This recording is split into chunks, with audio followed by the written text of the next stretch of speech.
Chegou agora? Rola iniciativa então. Muita gente pergunta como criar uma one shot. Para quem não sabe o que é uma one shot, é aquela aventura de tiro curto, por isso que ela tem esse nome. Você começa, tem meio e tem fim na mesma sessão.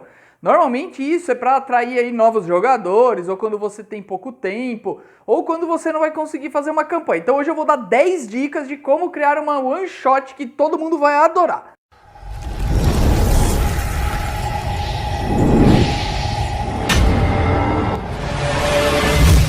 Bom, a gente sabe que a vida de mestre não é muito fácil e tem muita gente que está começando no RPG que tem um pouquinho de receio de ser mestre, fica com medo se vai dar conta, se vai conseguir.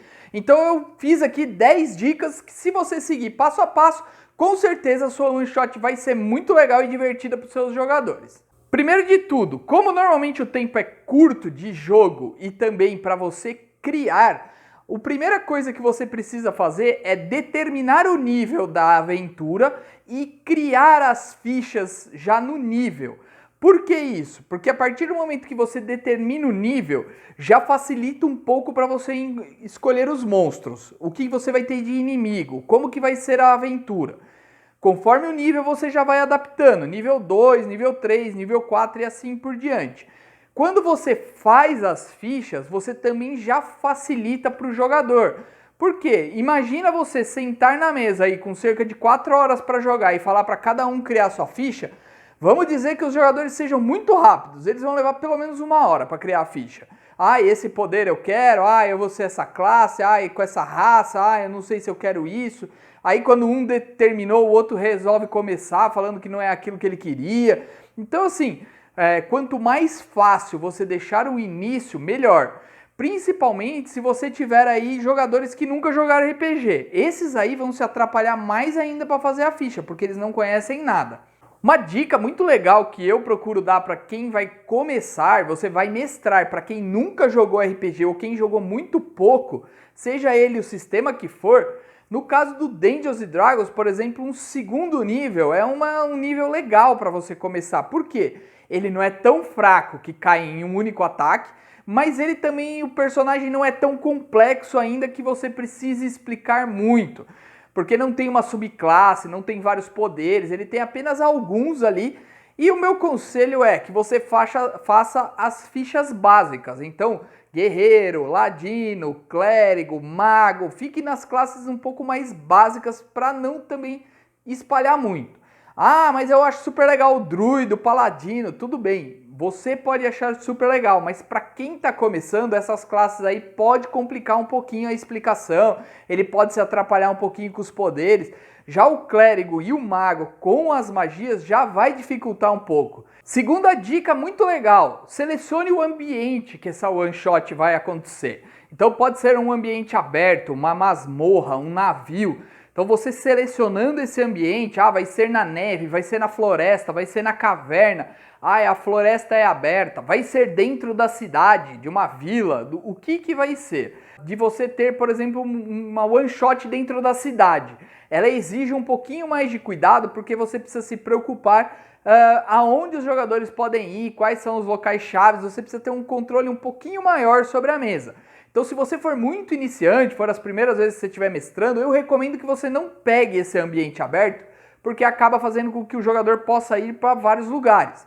Então o ideal é que você envie ele para uma masmorra, onde ele vai seguir praticamente um caminho definido, ou então uma aventura em alto mar, num navio, pois ali também ele não vai ter muito o que fazer e você consegue contornar caso ele vá para outros lugares.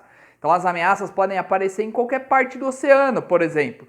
Então tenha em mente que o ambiente pode facilitar um pouquinho para você mestrar. Agora, se você já tiver uma maior experiência, já saber lidar aí com um pouco de improviso, a cidade é uma boa opção para uma one shot, ou uma floresta, que também pode fazer com que eles vão para vários lugares dentro da floresta. Então tenha em mente isso, que o ambiente vai afetar os monstros que você vai colocar e também como você vai conduzir a aventura. Depois que você escolheu esses dois, você vai escolher os monstros que você vai ter dentro da sua aventura. Quem eles vão enfrentar, quais vão ser os combates que vão ter. E aí, conforme o nível, eu recomendo que tenha níveis, combates conforme o nível. Então, por exemplo, que nem eu citei, segundo nível. Eu recomendo um combate mais fraco, onde os jogadores não precisam se esforçar tanto para ganhar a luta, que eles não percam tantos pontos de vida, nem que precisem gastar muitos recursos. E um segundo combate, por exemplo, um pouco mais forte.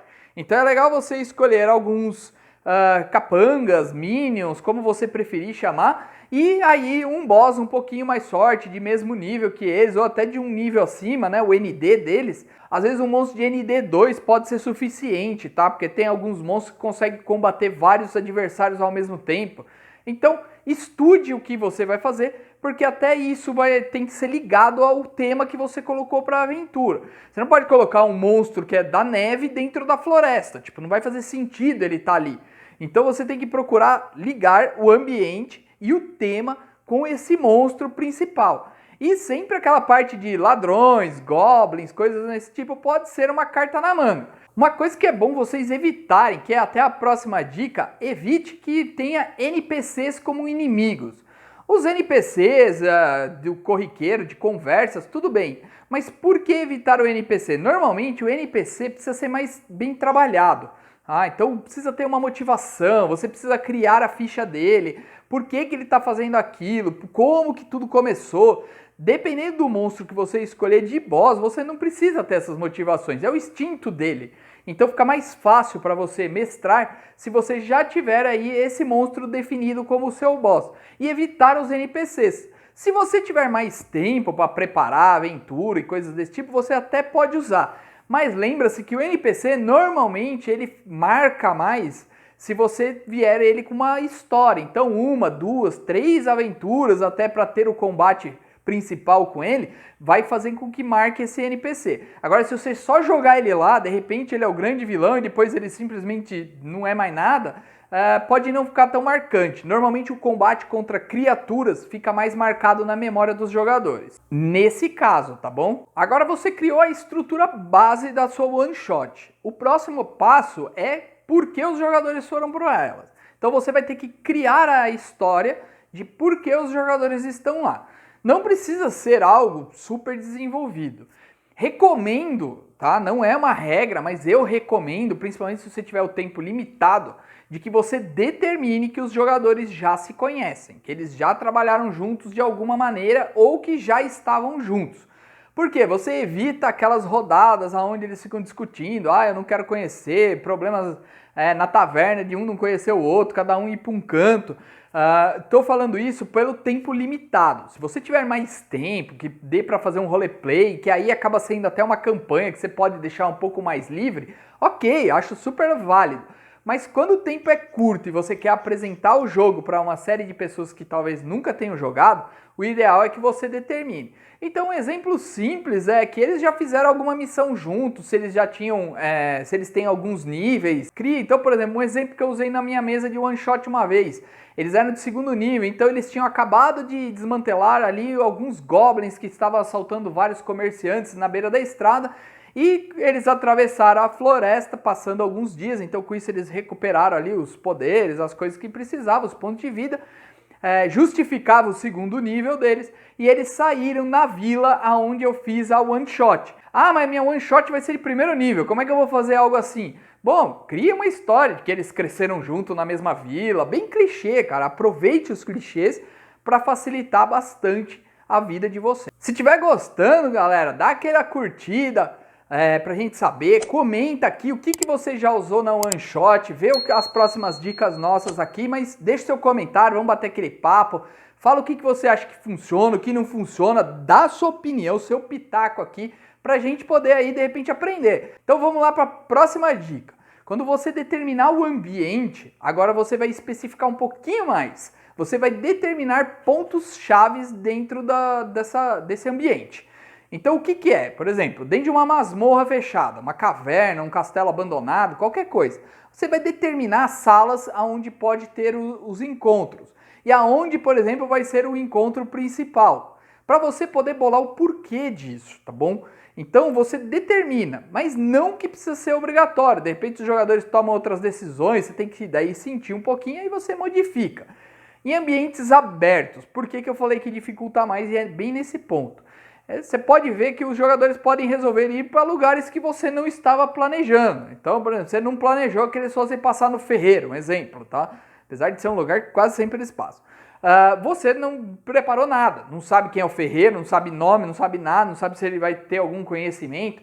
Então, quando você preparar a aventura, você pensa em alguns pontos chaves. Então, por exemplo, o nome do taverneiro, o que ele sabe sobre o que está ocorrendo, o pessoa que trabalha na praça vendendo frutas, de repente pode ser uma pessoa que eles procurem, estruturas básicas da cidade que pode ser alguma coisa. E a mesma coisa dentro da masmorra, você tem que preparar alguma coisa. Então, por exemplo, o que era aquela sala, o que não era. Nem todas as salas precisam saber o que é, de repente estava muito destruído e não consegue identificar exatamente o que era aquele local. Mas algumas é bom você colocar para ficar aquela sensação de que aquilo já existiu antes, né? Que na verdade é apenas uma ruína. O do navio já é um pouquinho mais fácil. Como você está no oceano, você bota em mar aberto ali, não precisa descrever muito. Mas é importante você saber alguns pontos chaves do navio, por exemplo. Quais são os pontos ali dentro do navio, a parte de comando, o que tem embaixo do convés, algumas coisinhas assim. Por exemplo, quantos pontos de vida tem o navio, que isso é importante. Então são alguns pontos aí para você pensar antes da aventura. Anotações breves já consegue resolver isso para você. Aí você determinou os lugares, você consegue, através dos monstros que você escolheu antes, determinar o lugar que cada monstro vai estar. Para ele fazer algum sentido, pelo menos, mesmo que não seja aquela coisa super elaborada, mas que pelo menos quando os jogadores encontrarem, não falarem, o que isso aqui está fazendo aqui? Então é aquela coisa bem sutil, você vai escolher locais para colocar. E conforme eu já falei antes, deixa marcada a página que isso facilita bastante a tua vida. 8ª dica, lista de nomes. Isso aí é uma mão na roda. Sempre que você for mestrar, seja campanha ou seja uma one shot, tem uma lista de nomes já preparada. Isso aí facilita bastante para quando o jogador te pegar de surpresa. Alguns livros já trazem nomes. Por exemplo, o livro do jogador, na parte das raças, tem alguns nomes de raças. Alguns outros livros, por exemplo, como o Guia de Xanatar, traz uma lista enorme no final do livro, onde você pode escolher nome e sobrenome. Tem tanto nomes femininos quanto masculinos para você utilizar. E já pegando várias raças, elfos, anões, várias também nacionalidades, eles acabaram pegando ali de várias nacionalidades daqui do nosso próprio mundo, para poder criar aí uma variedade. Então tem celta, árabe, japonês, alemão e assim por diante. Então você aproveita a lista pronta para resolver alguns problemas aí que você pode ter, problemas não, algumas surpresas aí que os jogadores podem preparar para você. 9, essa é muito importante, deixe o clímax para o final. Não coloque no meio, você não vai ter, como numa campanha, para quem já mestrou campanha, você não vai ter tempo para fazer várias vezes um clímax ou algo assim, mesmo na aventura. A aventura é meio que uma montanha-russa quando ela é maior, você consegue fazer momentos de bastante emoção, momentos mais parados e assim por diante. Na one shot, o ideal para você manter a animação, como ela vai ser curta, principalmente por ser de níveis baixos normalmente, é que ela seja uma ascendente. O que é uma ascendente? Começa devagar, tem uma pequena emoção, aí uma emoção um pouquinho maior, e aí ela chega no final aonde você quer que eles cheguem. Tá bom? O grande confronto, a grande luta, a grande revelação, o que quer que seja que você tenha bolado, você deixa pro final. Por 2 motivos, tá bom? Como eu falei, o primeiro por ser muito curto e o segundo é para deixar aquele gostinho de quero mais. A pessoa que nunca jogou sai super empolgada, na adrenalina, quando que vai ser a próxima sessão, coisas desse tipo te perguntando. Você pode ter certeza que foi um sucesso a sua partida. E a última é descreva o final para os jogadores. O que é descrever esse final?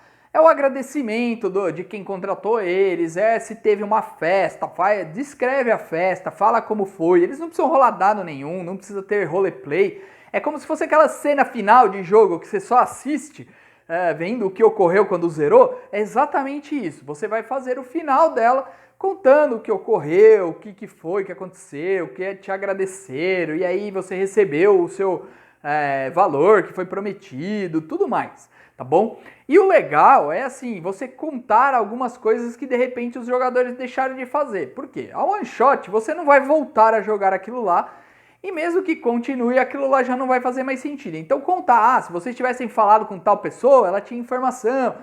Se você tivesse feito tal coisa, você ia encontrar tal coisa.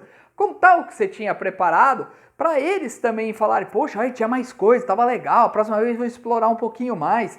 Então é interessante você fazer o final e ainda dar aí alguns, contar alguma parte que de repente eles não viram, que eles deixaram passar, ou como eles poderiam ter resolvido mais fácil se eles tivessem falado ou feito determinadas coisas, que isso vai fazer com que na próxima sessão que eles venham jogar com vocês, eles já estejam um pouquinho mais atentos a essas partes, tá bom? Então aí foram 10 dicas para você criar uma one shot inesquecível para os seus amigos e com certeza você ter aí o ponto mais importante de qualquer mesa de RPG. É que vocês passam momentos agradáveis e que vocês possam se divertir muito aí entre amigos. Esse é o ponto mais importante de qualquer RPG, na minha opinião.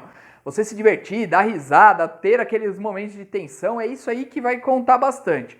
Um deslize ou outro, uma falha ou outra sua como mestre, não esquente a cabeça, vai ocorrer. Ocorre com todos os mestres, até os mais experientes em algum momento dá uma vacilada, faz alguma coisa errada e às vezes a maioria das pessoas nem percebe que ele errou, tá? Então tenha isso em mente, fique tranquilo, aproveite, errei uma regra, na próxima você corrige, mas o importante é você ir fazendo para ganhar experiência e poder estar mestrando cada vez melhor e também jogando cada vez melhor. E aí a sessão só tende a ser mais divertida para todo mundo. Mas põe nos comentários qual foi a one shot mais inesquecível que você já teve. Conta um pouquinho como ela foi, o que vocês foram fazer. Então, se você ficou até aqui e ainda não é inscrito no canal, se inscreve no canal, aciona o sininho para receber a notificação. Participa e se quiser dar uma força aí, seja um membro do canal, a gente tem alguns membros aí, o Valberto, o Héctor e o Thiago, muito obrigado aí por todo o apoio que vocês têm dado, esse aí é alguns membros que a gente tem no canal, espero que tenham gostado, até a próxima e que rolem os dados!